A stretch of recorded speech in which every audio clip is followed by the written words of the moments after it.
यात्रा आणि जत्रांना ग्रामीण भागामध्ये खूप महत्त्व असतं, पण यंदा कोरोनामुळे बहुतांश यात्रांवर गंडांतर आले।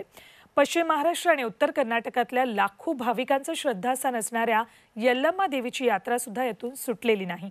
भक्तांचं रोगराईपासून संरक्षण करणाऱ्या यल्लम्माची यात्रा साथीमुळेच रद्द करण्याचा प्रसंग आलाय।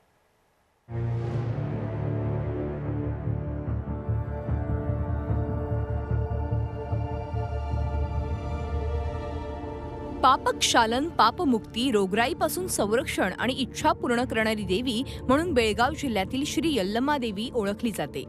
मात्र या देवीचं मंदिर कोरोनाच्या प्रादुर्भावामुळे गेल्या 9 महिन्यांपासून बंद आहे। 30 डिसेंबरला होऊ घातलेली म्हाई पौर्णिमा यात्रा बेळगावच्या जिल्हाधिकाऱ्यांनी रद्द केली आहे। जी देवी भक्तांचं रोगराईपासून संरक्षण करते तीचीच यात्रा रोगराईमुळे रद्द होण्याची ही पहिलीच वेळ आहे। त्यामुळे यल्लम्मानंच कोरोनापासून आपलं संरक्षण करावं असं साकडं भक्त घालतायत। आईच्या कृपेनं जे परशुरामानं जे कुंड आहे त्याचं पाणी अंगावर घेतल्यावर दूर होतील, पण आता कोरोनाचं जे महाभयंकर संकट सगळ्या जगावर घोंघवतंय त्याच्यामुळे सगळी जनता हैराण झाली आहे। आणि माझं देवीकडे असं मागणं आहे की मनापासून माझी इच्छा आहे की देवीनं हे कोरोना जगातून पूर्ण नाहीसा करावा, त्याच्यावरची लस लवकरात लवकर उपलब्ध व्हावी। यल्लम्मा देवीच्या यात्रेला पश्चिम महाराष्ट्रातील कोल्हापूर, सांगली, सातारा, सोलापूर हे जिल्हे तसंच उत्तर कर्नाटकातून लाखो भाविक दरवर्षी येत असतात। वर्षभरातील देवीच्या 4 यात्रांपैकी 2 प्रमुख असतात।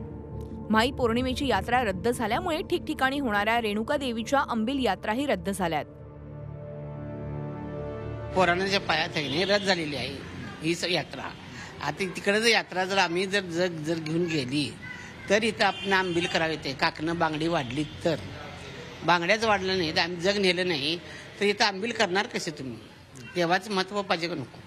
देव जाऊन आल्याशिवाय आपल्याला आंबील करता येत नाही। सौदांती गावाजवळ सिद्धांचल डोंगरावर रेणुका देवीचं स्थान आहे।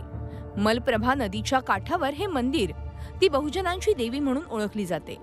त्यामुळेच कार्तिक महिन्याच्या पौर्णिमेला यात्रेला लाखो भाविक आवर्जून इथे हजेरी लावतात। सौदत्तीच्या डोंगरावर लाखो भाविकांचा मेळा भरतो, पण इतिहासात पहिल्यांदाच कोरोनामुळे यल्लम्मा देवीचा डोंगर सुनासुना असेल। प्रताप नाईकसह bureau report, Zee media, Belgaum.